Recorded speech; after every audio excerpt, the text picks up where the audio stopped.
नमस्कार.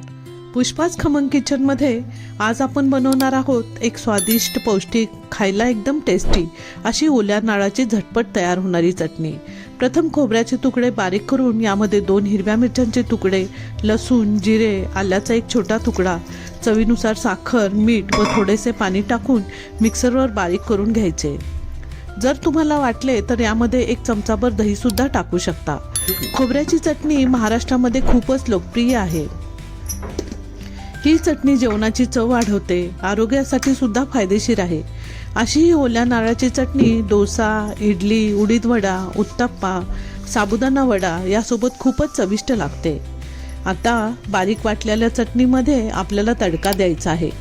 एका छोट्या पातेल्यामध्ये चमचाभर तेल गरम करायला ठेवून तेल गरम झाले की यामध्ये मोहरी, जिरे चांगले तडतडले की यामध्ये हिंग टाकून कढीपत्ता चांगला तळून घ्यायचा आहे आणि हा तडका वाटलेल्या चटणीमध्ये टाकून द्यायचा आहे. वरून कोथिंबीर टाकून घ्यायची आहे. झाली आपली स्वादिष्ट आणि खमंग खोबऱ्याची चटणी तयार.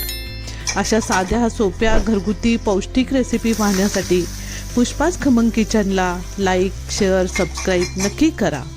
हा व्हिडिओ पूर्ण पाहण्यासाठी खाली लिंक दिली आहे. धन्यवाद.